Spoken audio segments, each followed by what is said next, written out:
This should have been their John Candy in a suit on a horse. Was it the ASPCA, Gene? I need to ask. Who put a halt to this obvious comedic gold? I think the horse did. Remember when we first met John McClane? Argyle picked him up from the plane and took him down the Nakatomi Tower at the Christmas party. And the terrorists were overzealous, but it was sweet when they killed Ellis. And with a little help from Alan, John McClane kicked ass. Welcome back to Shat the Movies, the podcast where we answer the question, were the movies we loved when we were growing up really that good? Have you ever caught yourself thinking, why don't they make movies like they used to? Can you still remember spending your Friday night searching for the perfect movie rental at Blockbuster Video? Do you know what Blockbuster Video is? If you answered yes, then this is the podcast for you. I am one of your hosts, Gene Lyons, and alongside me is my little health shake, Big D, Dick Ebert. Good evening. And each week, we take a look back in time to decide if our favorite films still hold up. The movies we cover are chosen by you, the listeners, who generously commission the films you love. If you like to see all the movies we have covered, will cover, want to choose one for yourself, please visit shatpod.com and have a look. At the end of each podcast, we'll provide you, the audience, with a number of wipes each movie takes to get off your respective butts. So thank you so much for listening. If you have not already, hit that subscribe button and share with a friend. It's how we help the podcast grow. Additionally, subscribe to our sister podcast, Shat on TV. Review TV series such as Westworld, Taboo, American Gods, Game of Thrones, True Detective, Lovecraft Country, and Watchmen. Find all information and past episodes at shatpod.com/TV. And finally, if you like to hang out with us live, follow and subscribe to our Twitch channel, shatpod.com/Twitch, and our YouTube channel, where we play video games, host watch parties, and edit this podcast live. All that being said, Big D, what movie are we reviewing tonight? Gene, before we get to tonight's movie, I just want to say, I feel like I haven't seen you in so long. And we got a lot of each other, and then we got none of each other. Yeah, it's been a rough couple of weeks. I missed you. I was looking forward to tonight. It's been a long, busy week, couple weeks with family in town. So tonight I'm excited to be here. And also, you've been doing some videos lately of behind the scenes kind of recording moments. So before I was recording today, I found myself for the first time looking in the mirror being like, what shirt should I wear? Do I wear something collared? Do I wear maybe like the old Westworld shirts?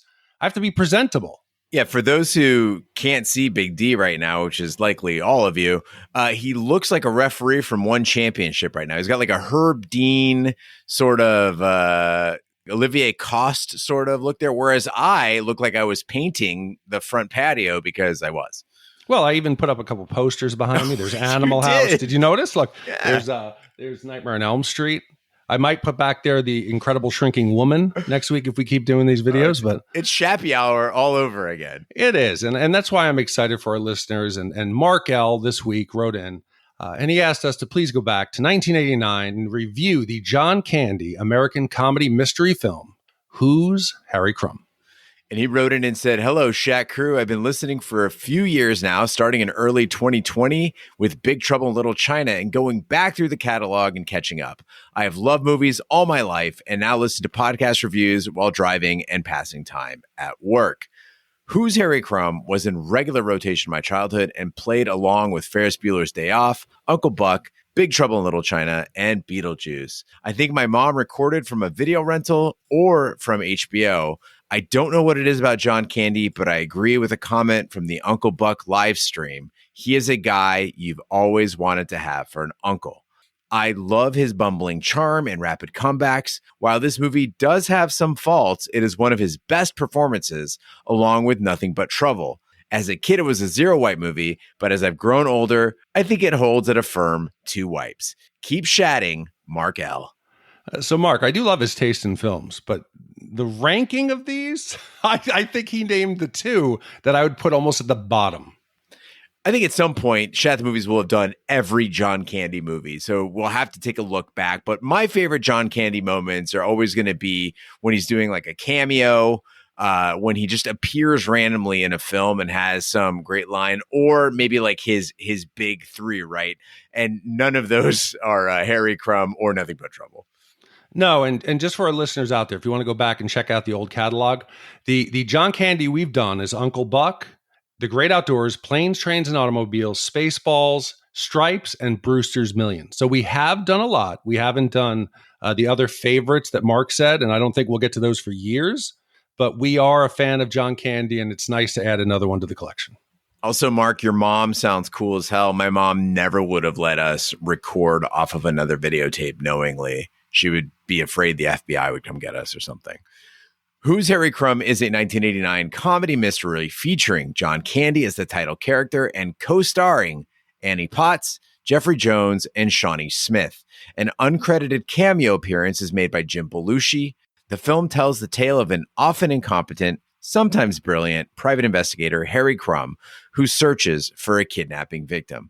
So, Big D, we always ask what your memories are of the film. This week, it is Who's Harry Crumb? I watched this on Prime Video and hadn't seen it in easily 30 years. I remembered literally one thing about this movie, and it was the tarmac scene, which, you know, appears in like every 80s movie, right? You've got an airplane scene. There's going to be that staircase truck that goes up and rams into it or tries to deposit somebody on the wing. But I remember this with John Candy on the staircase, set to Bonnie Tyler's Holding Out for a Hero. And I could have sworn in some weird Mandela effect Matrix glitch that there was a movie called Hero starring John Candy that involved this scene. That movie does not exist. There's a lot of Mandela effect going on here. We're going to get into it later on with some other plot points and things that I thought I was going to see. But little fact here, Gene. In Brazil, when I fly to see Vanessa's parents, they still use these airplane stairs cars, and they drive you out and you get off onto like the side of an active runway. So this still happens. And I thought when you first said, hey, next week we're going to be doing Who's Harry Crumb, I was not happy. I was dreading it because back in 94, I was dating this girl who was into like art house films. And she took me to see a film called Crumb. Mm-hmm. You familiar with it? Seen it. Yep. So it is like this 1960s. He's this perverted, awkward artist, a cartoonist. So when it's like the Who is Harry Crumb, I'm like, geez, what a fucking Gene and I are going to sit together and talk about this damn movie for an hour on a podcast. And then I brought the poster up and I was like, wow, okay, cool. It's a John Candy movie. He's up against the window. I didn't remember seeing it, but Emma sat down as I'm watching it and I'm starting to dread it because the beginning of it, I'm like, this is going to be a long hour and a half. Emma sits down. I'm like, it's PG-13. She's interested in watching. Normally she runs away. And she joined me for an unlikely review. And I have her score at the end and some of her thoughts. So she wouldn't record it because she said, no, I'm not going to record until we get her on camera. So she's holding out to get equal billing. But yeah, this is an Emma and Dad review. This is Ebert standards. You love to see it. And for those who haven't seen the movie poster of this, he's like stuck to a window with like these plunger, like suction cup things, which never happens in the film. There's scenes where he's stuck to a window. There's scenes where he's outside a window, but he never uses plungers. Interesting. I also thought he was a secret agent. Another Mandela effect. I thought it might have been the spy look of this poster, but no, he's not a spy. It's implied by the fucking title. Who's Harry Crumb? Not Harry Crumb is trying to figure out who you are. Very true. Let's hit the trailer.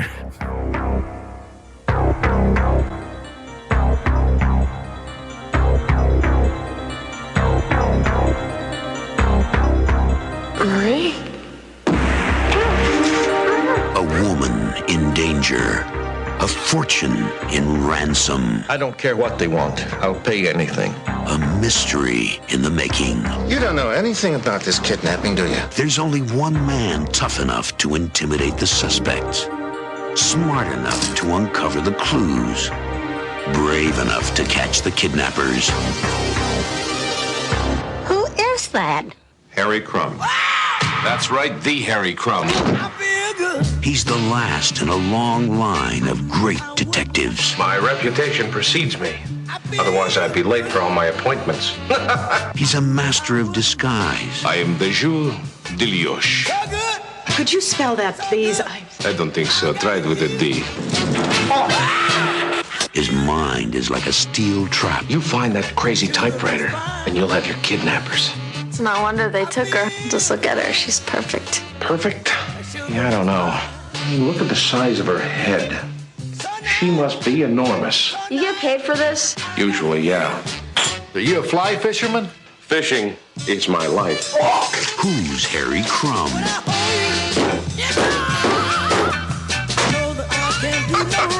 He's the best at tracking down the worst.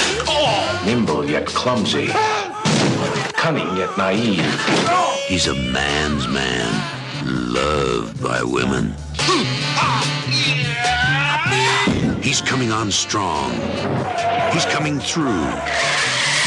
And he's coming to a theater near you. Harry Crumb. John Candy. Looks like this one could get a little rough. Who's Harry Crumb?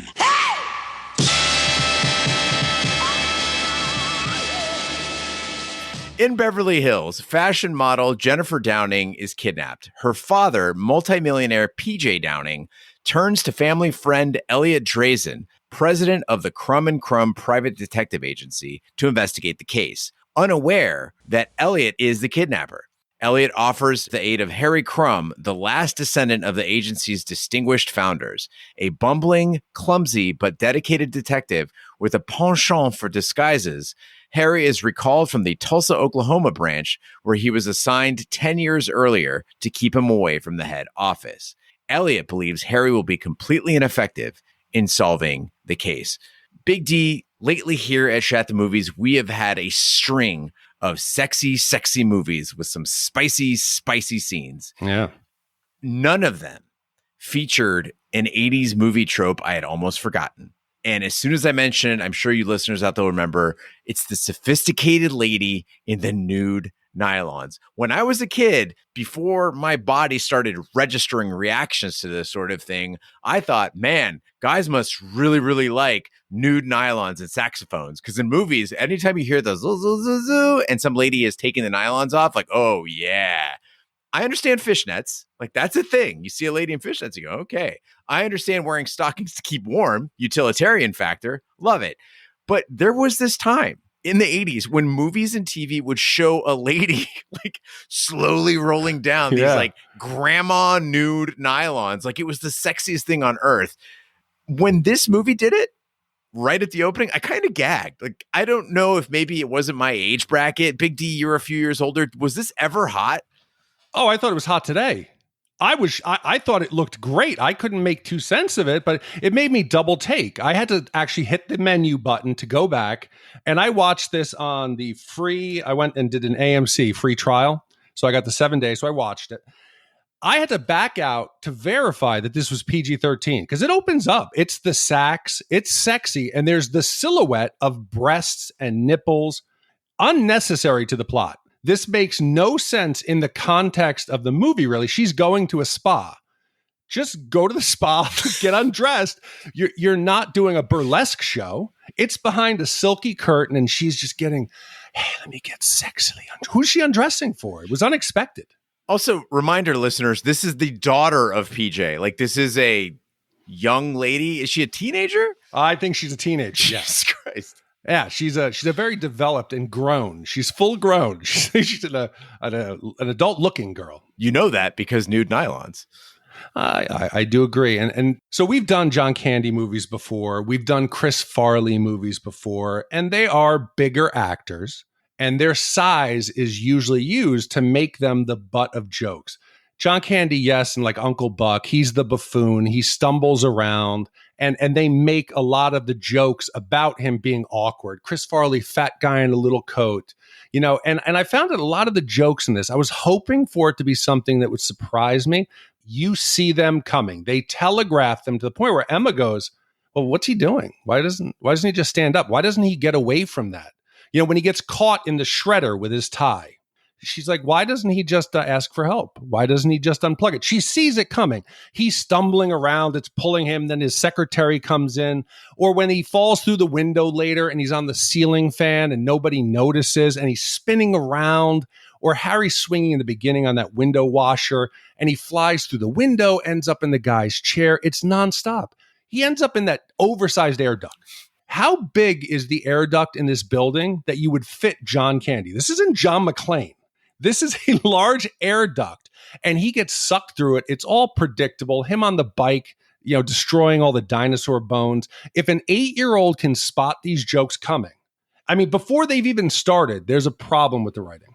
He's not just moving through that air duct. It's like an air duct luge. Like, you could fit a fully grown xenomorph through this air duct and had Space Marines chasing it down. This is a starship.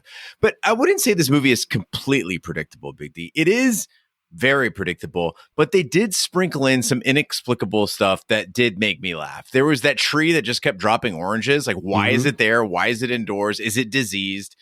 You had Tim the butler. Tim the butler was great. Very funny. And you had the scene where Harry bought the Mustang and then he drives it off the lot. I was expecting like a bumper to fall off or a wheel to fall off. It's like a lemon that he purchased. Instead, a car just crashes into it, T-bones him. So there were surprises, but you're 100% correct. They didn't outweigh the corny gags, and they certainly didn't make this movie as a whole in any way a delight to watch. No, and I took the oranges falling on the desk as, a nod to like low-hanging fruit. That the jokes, that this was so obviously the easy jokes that somebody threw in there. And you missed the one line, Gene, that made me laugh. That would you like a mint? Or would you like a grape? He was funny. There was some times that this movie would surprise you, but they were few and far between. I think the metaphor of the fruit is why women invite you to art house films. You're operating on another level there, Mr. Ebert. Well, Harry meets the Downing family, including Jennifer's overlooked younger sister, Nikki, and PJ's greedy new wife, Helen, who is having an affair with her tennis coach, Vince Barnes. Harry infiltrates the salon where Jennifer was kidnapped and learns she was using Helen's standing appointment. PJ receives a $10 million ransom demand to spare Jennifer's life. And meanwhile, Elliot meets with Helen, confessing he has been in love with her since they went to school together. Helen rebuffs him, admitting she only cares about money. So who's Harry Crumb? It feels familiar, and that's not in a good way. The movie's going, and I feel like we've seen it before. And the one that comes to mind is Fletch. We get the bumbling investigator. He's living an unremarkable life. Fletch is struggling as a reporter. They're stuck in their career. Here we got Harry Crumb is in the Midwest, and they're both trying to uncover some truth and try to break the case. But there's a big difference, I think, that makes Fletch more watchable. Fletch, at his core, he's an intelligent guy. He masquerades as a fool to get into situations, to lower people's guards, to find out some of the facts. And then he gets in just a series of awkward situations. But Harry, on the other hand, he is unaware that he's clueless. He's unaware that every room he comes into, he's a laughing stock, that he is the joke. He'll have momentary, like seconds of clarity where he will spit out facts, where he will be an expert in bamboo fishing rods. But they're few and far between. But at his core, he's an idiot, and I don't think he's as likable. It's hard to not be as likable as Chevy Chase. And we discussed Big D and Cabin Boy, how unpredictability and a little bit of an imagination can take a movie with terrible production value and a story that makes no sense and still make it charming and entertaining. I think what we saw here in Harry Crumb is that he's got these weird talents that pop up occasionally, but there's no coherent explanation as to why. Like, I thought it was great that he was a black belt in Aikido and could do backflips over furniture and kick his boots with, accuracy, but you got to string that together with something else. Like, what is his power? What is his ability? Because sometimes he can remember stuff, sometimes he can't. It doesn't really make a ton of sense. And they take the time to build a story that's supposed to get us invested. And they take the time to have that quality production, whether it's those custom oil paintings, which are admittedly funny, these elaborate sets with water spraying out of here and people, spinning around on fans. But there is no imagination. There is no charm. It's very paint by numbers, except for a few moments where it shines. One of those was Jeffrey Jones in the photos where he's about to bang Annie Potts, and you finally get to see the photos that Harry's showing you. They're funny. There are funny moments. You could tell that there were professionals involved in making this film, but maybe the desire to make it a mass media film and not too weird really dragged it down. But I think they could have gone more the route of Legally Blonde. Legally Blonde, she isn't the brightest, but she uses her knowledge of fashion, of the simple things that she's an expert in, and then she puts it all together. At no point does Harry use his knowledge of, that bamboo rod and that fish and that everything. Instead, he's sticking his finger in the fish tank and then smashing the fish in a book. He doesn't at any point put that together. And that's an important thing. John Candy, whether it was the commissioner, us, you have to love him because he's the uncle you wanted. He's that good-hearted guy. When you think back to Planes, Trains, and Automobiles, which I think is my favorite John Candy movie, he is an overbearing loudmouth, but he has a kind heart. He is good at the core, and that's why you excuse all the stuff he does. He's like a child. Here with Harry Crumb, he makes a mess, he stumbles around, but that childhood innocence, it's missing. And he's got this overconfidence in his ineptitude that makes him unlikable. That just rubs me the wrong way. It's quite possible that this movie could have worked with somebody else in the lead. That's the other crazy part, is that maybe the uncle everybody wants is not the guy to play Harry Crumb. And at this point in the movie, I started feeling bad for John Candy. Like, he's not the guy for the role. His entire role as Harry Crumb is to have these occasional moments of insight, but overwhelmingly get himself into sticky situations where he ends up making an ass of himself, whether it's getting his necktie caught in the paper shredder, like you mentioned, getting his pants soaked by a sprinkler, getting a fish stuck on his finger, making these social mistakes. And I thought, how is John Candy supposed to work with this trash material? And then I realized there is a guy who can do this, right? This is the setup for Ace Ventura. Jim Carrey, he could pull this off, because he's zany enough, he's weird enough, and you don't have to like him. That's the great thing about Jim Carrey. You don't have to like him. You just watch as he gets himself into situations and you wonder how he's going to pull it off. It almost felt like this was a failed ancestor of Ace Ventura: Pet Detective. No, I think it would work because he's an asshole. Yeah. He's proud to be the asshole. You're not trying to make him redeeming. And here they're sprinkling in what John Candy is known for. And my notes, Gene, we're like connected here after all these movies and all these years. I actually wrote, this is beneath John Candy. Yeah. I felt sad. I was convinced, and I had written this story in my head, that this had to have been done shortly before he died. Because the hair, he's got the bad like color job, and he looked a bit rough. So I was expecting this had to follow Wagons East and Canadian Bacon, where he died. So I'm like, oh, this is the end of his life. He's desperate. He needs a paycheck. Wrong. This is sandwiched between Great Outdoors and Uncle Buck. So the only explanation I can come up with this is that he was not very selective, that he would take anything for a payday. And that sort of checks out, because if you look at the budgets behind Uncle Buck and the Great Outdoors, like, those were massive films relative to Who's Harry Crumb. So unless he absolutely just fell in love with the script, it sounds like it was a paycheck. But I mean, he would just throw in films here like Hot to Trot. Hey, Hot to Trot's back.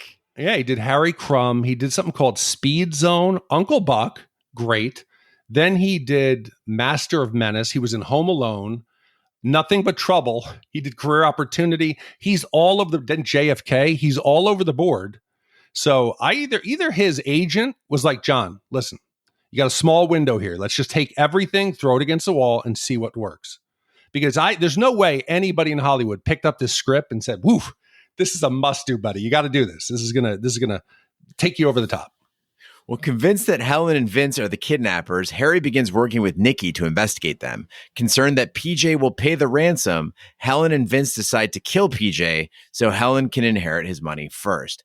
They sabotage the brakes on PJ's car, but Harry and Nikki borrow it to covertly follow Helen and Vince. When the brakes fail, Harry unintentionally rams Helen's car, and she assumes that he is chasing them. Harry thinks the pair sabotage to kill him and stop his investigation. So I'm going to try to break down the plot again. I'm going to assume most people haven't seen this. And, I would be getting confused with all the names and everything that's going on. It's a simple story of kidnapping.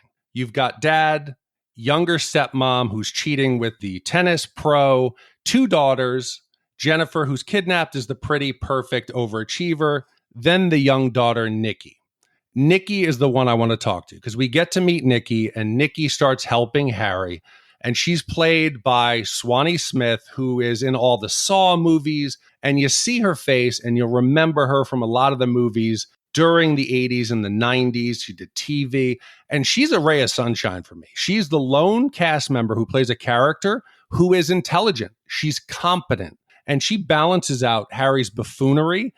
She seems like she's having fun on the set. And I almost wish there had been more for her to do. She could break the case because she deserves it. She has an IQ above 80, and she's the only one on the set. She plays the straight man. You think Austin Powers. Austin Powers works because he always had a female straight man who would take it serious, who would play it as Harry's being an idiot. And I feel like there could have been more there if they were working on the investigation, less Harry getting stuck in a small phone booth. And it could have been something. Again, it could have been. It's interesting that you brought up Austin Powers, because Austin Powers, with those straight man women. He was always into them. He was shagging them, if you will. And I have to ask, as I'm watching this film, was Harry into Nikki, like into her? Because he calls her his little health shake. And there's a scene in the car where he says that her fashion model sister should be jealous of her. And I couldn't tell if he was just trying to build up her self-esteem because she's the overlooked little sister, or if he kind of liked her because he doesn't really have a romantic interest in the film. I was a little confused. See, normally I see like abuse and I see grooming everywhere. Yeah. I took it as he saw the misfit, unloved child in her that he was. Right. That he came from a famous overachieving family. Okay. They banished him not to embarrass the family.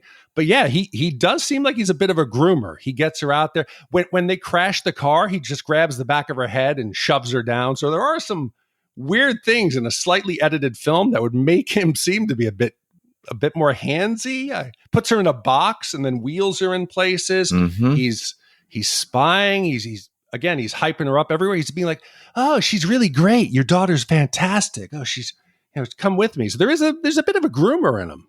To his credit, when she gets her glow up in the end scene and like she's going away, I felt like he was pretty professional about the whole thing. He didn't get too creepy or handsy. Didn't try to kiss her. Oh, he might have offered her like a job. You see her in the office and she's running for coffees, or he had taken some panties or something, some souvenirs of the moment. I don't know. Well, Harry does give Nikki a lot of professional advice. He's trying to kind of bring her along as an investigator, respecting her intelligence and stuff. And he's giving her little pointers. And while he's dispensing knowledge to Nikki at one point in the film, he proudly declares that one cannot kidnap oneself. And speaking of issues with the plot, I think Harry unintentionally blew up the entire plot of the movie because, yes, one can kidnap oneself.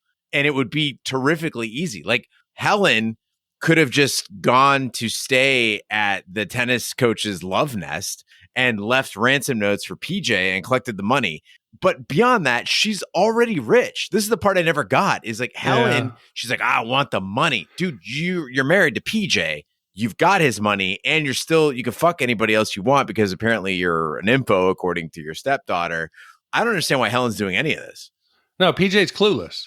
Yeah. You could do whatever the hell you want. But Gene, we've seen that movie that you want. Do you remember what it is?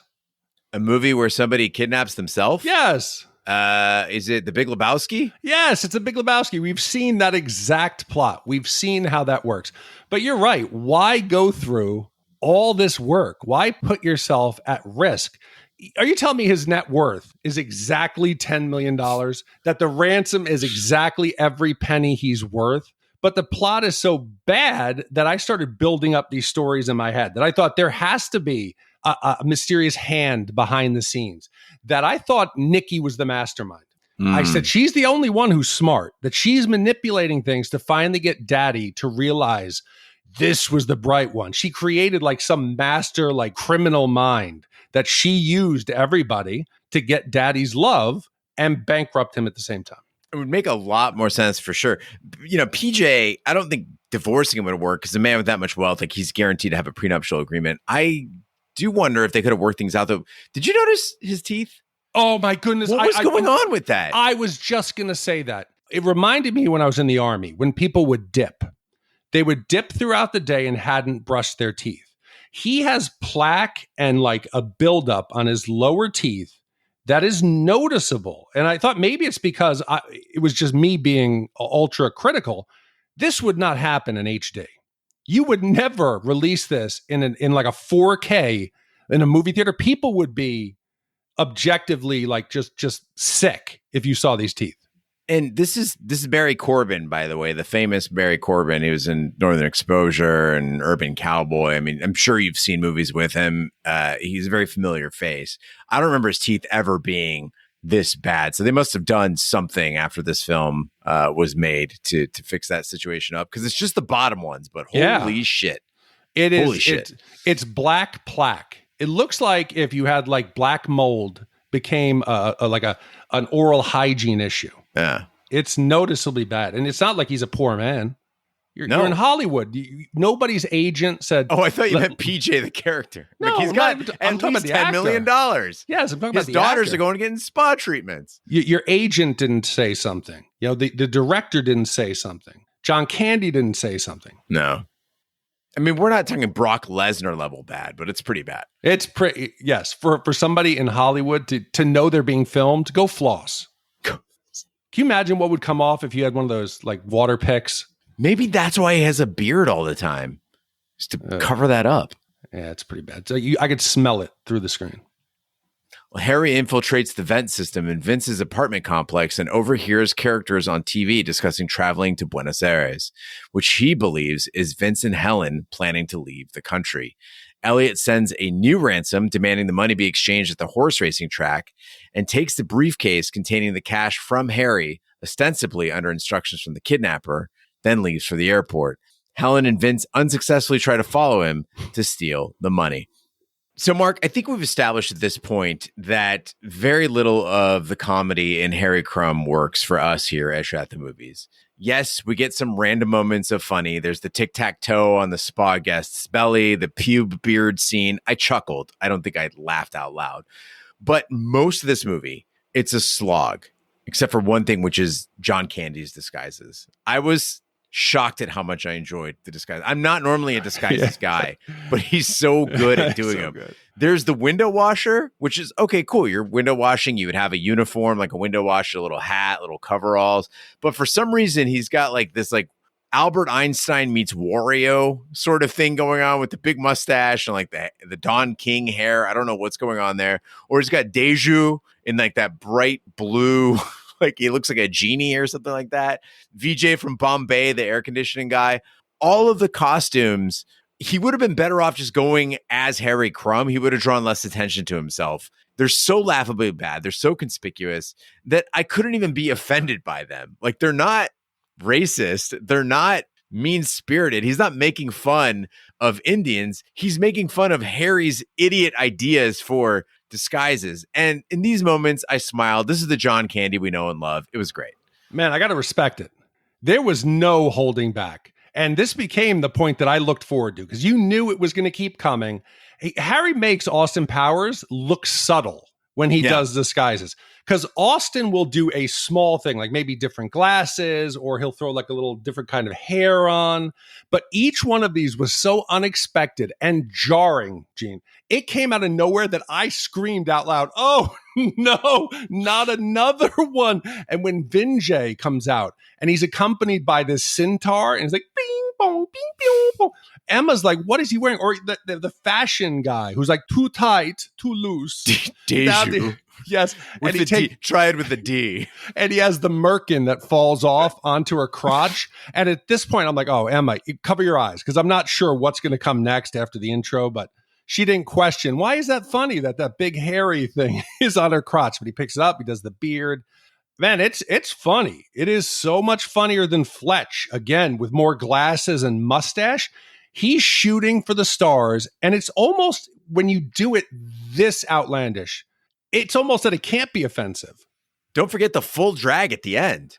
Oh, yes. He looks amazing. At the Bottoms Up Club. Yeah, he does. He does look fabulous. But needless to say, they get to this racetrack. Harry comes out again in an elaborate costume. He is disguised as a 340-pound jockey. He's got the little outfit on, and I remember him. That something happens to where he's got to go out there in front of everyone and race on a horse. And I remember the horse struggling and he's passing by. It doesn't happen, Gene. It never happened in the movie. He never rides the horse. I thought this opportunity, this matches everything else you've done. The only thing we get is he falls down and crushes a couple of the small jockeys. And I had to have a conversation with Emma. She goes, why are they so little? Why are the phone booths so small? I said, well, Emma, if you and I were racing on a horse, who would win? And she goes, I would. And I said, why? She said, because my horse could be faster. That is correct. This should have been their John Candy in a suit on a horse. Was it the ASPCA, Gene? I need to ask. Who put a halt to this obvious comedic gold? I think the horse did. You didn't notice when it looked over at him and said, do you think they tried? I don't know. They tried. Here's what happened. Well, I don't know. I think we have to watch. Did he get on a horse and hot to trot? I don't know. We have to complete our series of horse comedies. There's more, Gene. I think in the Canadian Bacon, I think he's a Mountie. There you go. So I believe he does ride, but that's a more sturdy, like Canadian horse. That's not a thoroughbred. They break their legs just, leaving the whatever that back track area is. And to be clear, John Candy is not just a large man width-wise. He's very tall. He's 6'2". For Hollywood, that is gigantic. And you notice there's a scene where he's in his Tulsa office, and everything in the office looks miniature. It's a normal-sized office. He's just a very, very, very big man. Also, shout out to Tulsa and our friends over at Dead Armadillo Brewing.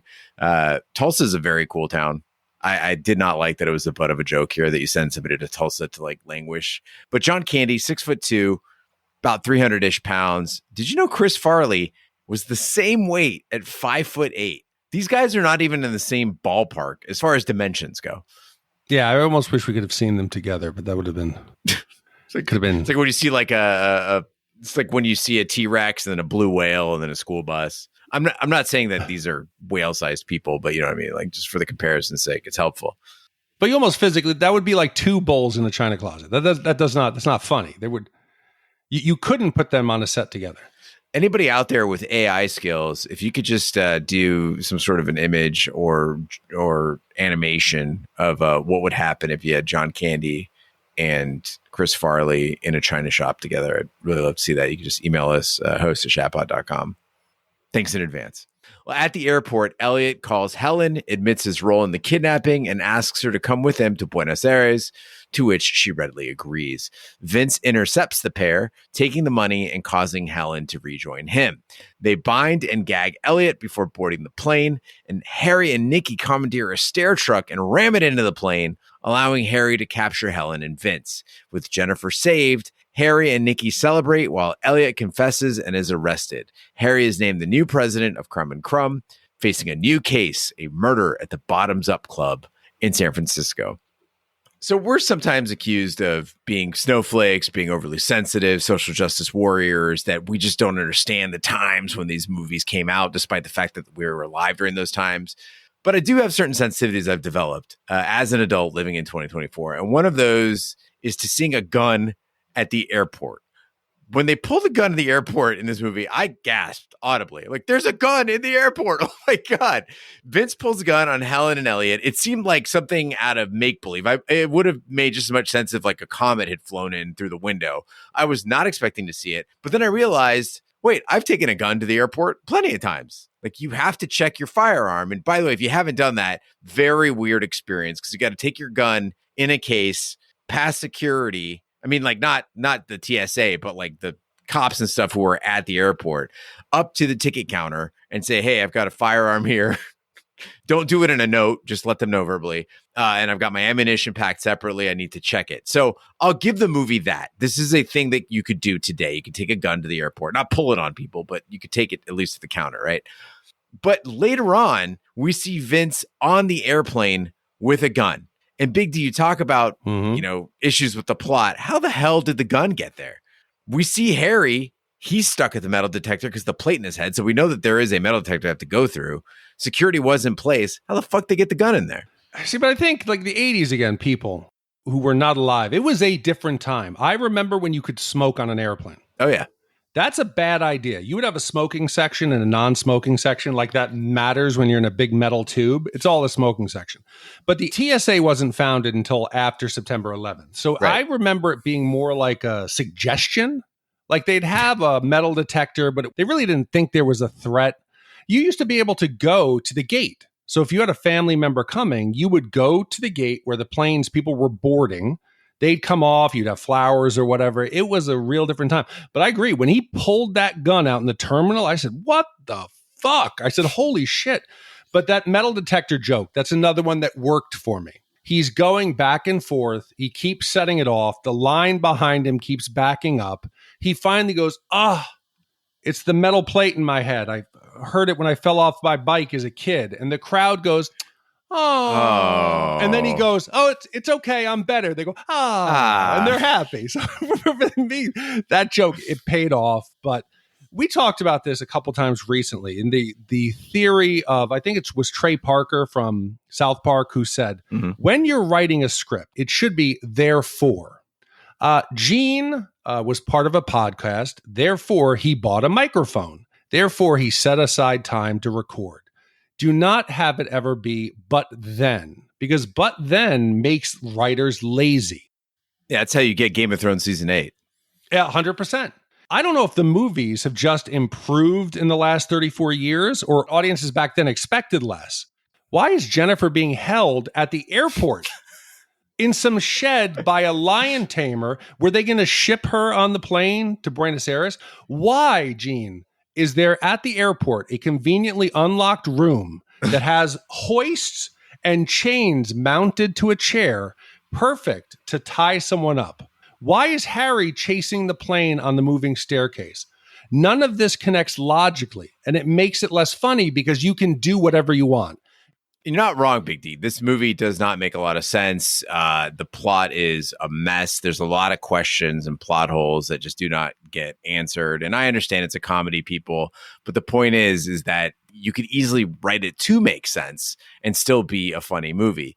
But have movies gotten better in the last 34 years? Is the audience expecting more these days? I don't know. I mean, there are movies like Emoji Movie and Paul Blart 2 that are still coming out like in the last, decade or so. I saw The Machine in theaters. I don't know if you remember that release. I think it was like a year ago. Yeah. Something like that. It's one of 3 movies I've seen in the last 2 years in a movie theater. And it makes no sense plot-wise, but there it is. There are movies just as dumb as Harry Crumb being made today. I think we just don't watch them. You really hit the fucking jackpot there. The Machine was a huge bomb. 10 million domestic it made. Yeah. It did well international. It's a bad film. The Emoji Movie, it's a movie for kids. It's a cartoon. And it did have more of a cohesive narrative about developing confidence, overcoming challenges. Paul Blart, Mall Cop or whatever, didn't see it. 2. But what I'm saying is it's as if they didn't even try. They didn't care. And that's what bothers me, because you have a great cast. You have a lot of character actors in here. John Candy. There's not a shitty crew on this. It should have been something they could have all been proud, instead of wondering, why did I make this, or have it just disappear into people's memory and make up half the plot about what happened. Well, with that, Mark, I don't think you're going to be too surprised with our Shat score. The Shat score is our way of telling you how many wipes this movie takes to get off your respective butts. 0 wipes is a perfect movie. It's when you try it with a D, and 5 wipes is an absolute disaster. It's when your tree is diseased. I'll go first. One thing that Shat the movie has taught me is even great movie stars were handed bad roles in the 80s and 90s. Was John Candy funny? Yes, he was incredibly funny. I have all the respect in the world for him. Did he get a chance to show how funny he is in Who's Harry Crumb? No, he did not. The role was not right for him. The formula was so tired. Even Jeffrey Jones, who is one of the funniest people I've ever seen on film, cannot save this movie. This is a 4 wiper for me. So, Gene, this was a tough one for me to watch. I can't believe I'm going to say this, but I would have rather watched Fletch Lives. I gave that a 4.5. I have to do the same here. I felt bad for John Candy. I imagined him coming home each day from the set and just sitting there on the couch and questioning himself. What am I doing with my career? And feeling despair. And I think this added to the experiences he had, where he dealt with like a lot of anxiety and panic attacks. And I have to believe, Gene, I know this didn't happen and this isn't real, but I'm creating this in my head that this somehow added and contributed ultimately to his death at 43. Movies like this couldn't have made him go home and want to relax. They probably made him pick up a drink, eat an unhealthy meal, do some cocaine. And I think this film, just like John Candy, it was a waste of potential. It's inexcusable. 1 year later, Gene, in 10 minutes of screen time, John Candy is 10 times funnier with the Kenosha Kickers in the back of a U-Haul with Kevin McAllister's mom. It's better material. It's funnier. This was lazy and a waste of talent. And I feel terrible because we had a limited amount of movies from John. And this is a 4.5 white movie. It could have been worse, but I can't do that to John.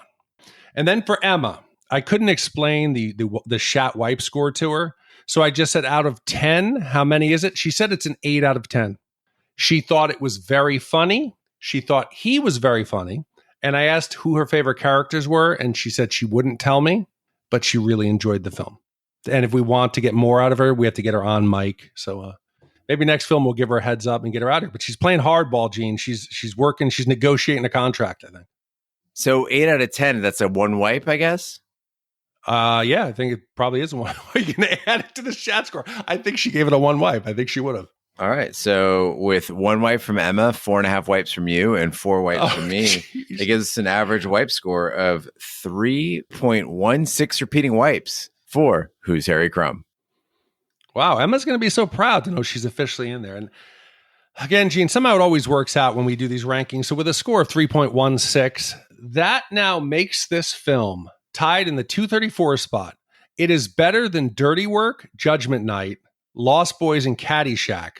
Emma's fucking score ruined it. And slightly worse than Uncle Buck, Dark City, Smokey and the Bandit, and Adventures of Priscilla, Queen of the Desert. From the mouth of babes, Mark, an 8-year-old, saved your film, my friend, because better than Lost Boys. Wow. Yeah, maybe better than Dirty Work? Come on. Well, we got to get Emma's score on the Lost Boys. Let's see. Got to get Emma's score on Dirty Work. She'll like that prison scene. I wonder if she likes prison rape jokes. I've never seen so many dead whores.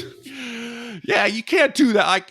What you did was just wrong. You shouldn't have. Emma's going to be like, what did they do to that man? I'll be like, shh, don't worry about it.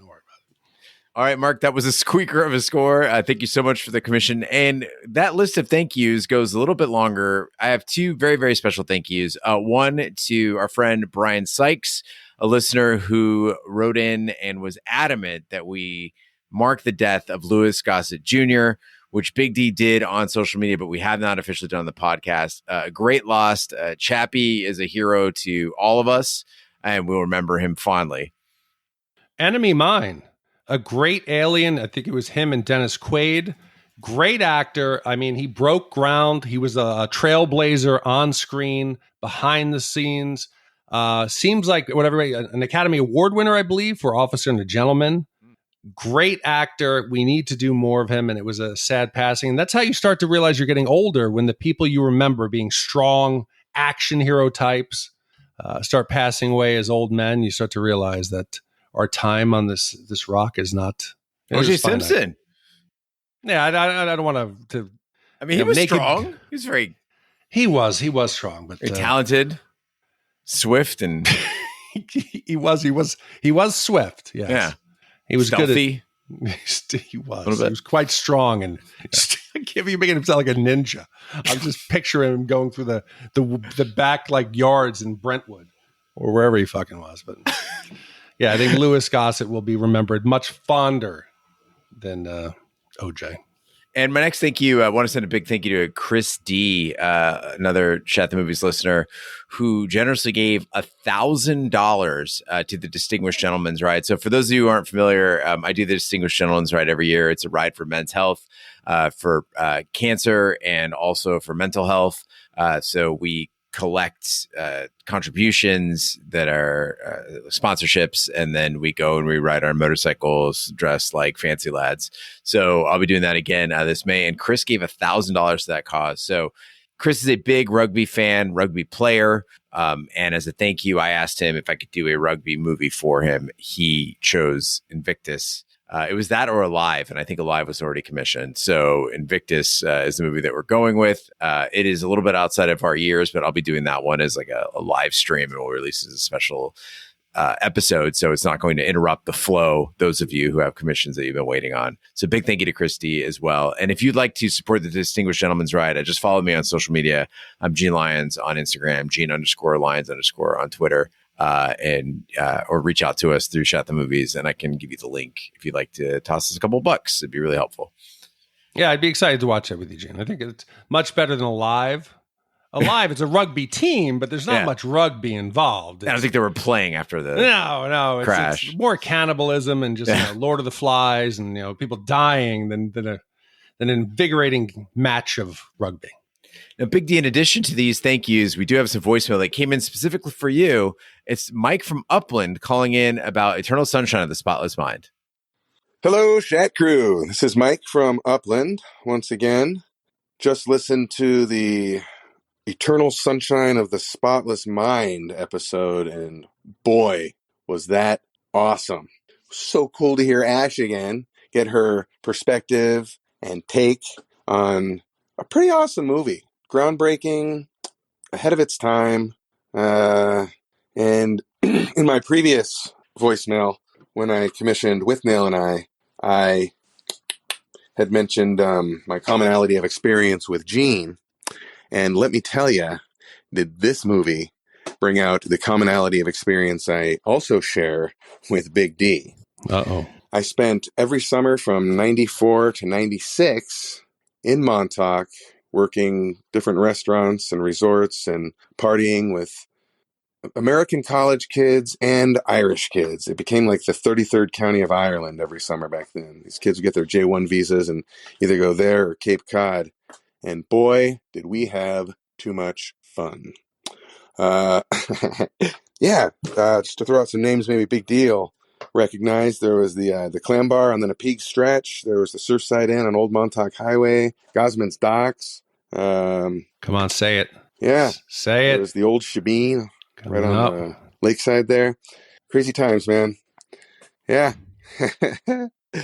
So anyway, great episode. Thank you guys very much for continuing to bring the heat.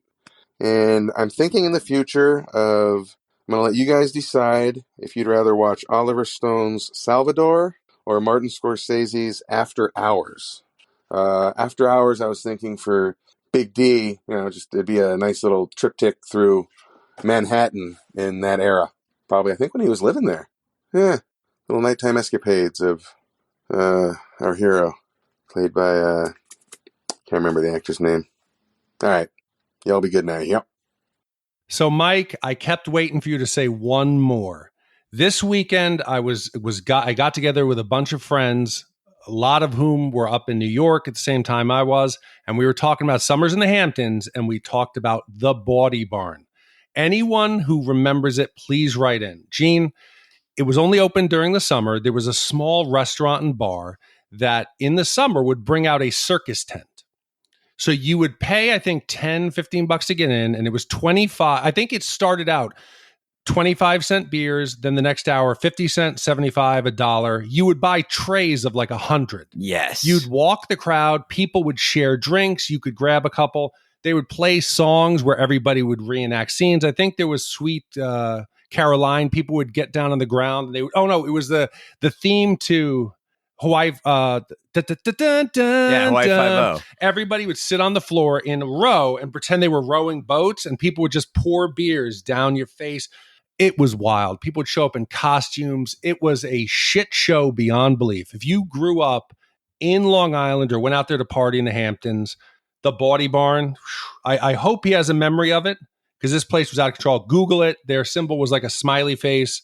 And it was a disaster. It was a type of place, Gene, where you'd go bump into somebody. Two guys might punch each other in the face, and then they'd turn around, hug, and start drinking.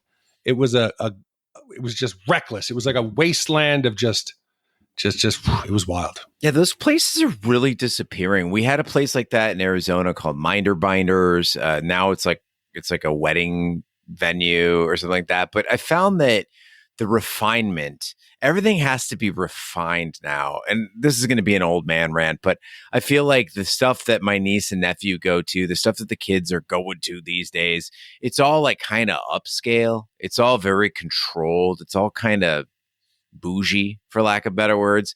And I really, really miss those. Like, they would be grossed out and sort of frightened by what we used to have. Oh, So, Gene, I know this doesn't make for the like good Bawdy podcasting. Barn. Yes, I just sent you a link. Let's the go. Bawdy Barn, and then also click the link that says 90s photos. So they'll show you 1990 to 95 Bawdy Barn photos. Just click in there and take a look and just describe. Oh my goodness. Okay, so you've got lots of checkered shorts. I'm seeing lots of checkered shorts, but you've got people doing the limbo. You've got definitely 90s people dressed in an 80s themed event, which was always a good time. Women dancing on the bar, lots of perms. Everybody looks like they are there to have a good time. That's the real thing that I get from all of this, is that like all walks of life, there to have a good time.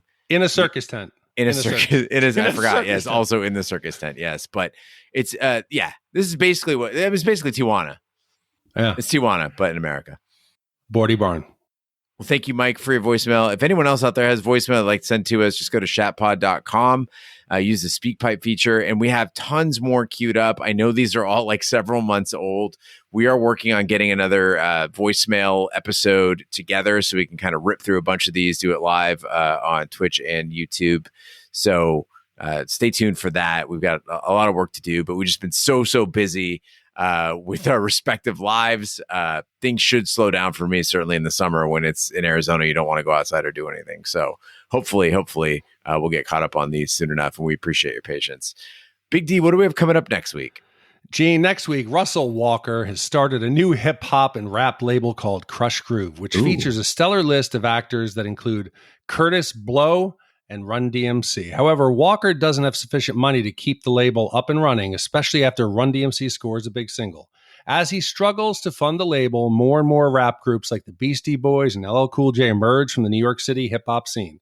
The film is based on the beginning of Def Jam Records, commissioned by Dave B., and this is an iconic movie from the 80s that I'm excited to go back and watch again. Earned more at the box office than Who's Harry Crumb. So there's a factoid. Yeah, I'm not surprised at that. I'm excited for this one. I thought it was a dancing movie, but finding out about the origins of Def Jam Records and also to get the Beastie Boys, LL Cool J, Run DMC, and Curtis Blow involved, I'm all game for that. Well, thank you, David, for the upcoming commission. Thank you, Mark, for commissioning Who's Harry Crumb. Thank you to all the commissioners who make this podcast possible. That concludes this week's episode of Shat the Movies. Sure to follow us on social media and share with a friend. We're on Facebook, Twitter, Snapchat, and Instagram at Shat the Movies. Email us, host@shatpod.com. Support the podcast by shopping our Amazon affiliate link, buying our merch, or by commissioning your own movie. You can find all the information by visiting our website, shatpod.com. Also, check out our sister podcast, Shat on TV. Review TV series such as Lovecraft Country, Westworld, True Detective, Taboo, American Gods, Game of Thrones, including Season 8, and Watchmen. Find all information on our website, shatpod.com/TV, wherever fine podcasts be found, including Apple Podcasts, Google Play, Stitcher, and YouTube. Be sure to subscribe, and if you stop by Apple Podcasts, please leave a 5-star review. It helps the podcast grow. On behalf of my co-hosts, Ash and Big D, I'm Gene Lyons. Join us next week for the following movie. Hey, check out the stars. Sheila E.,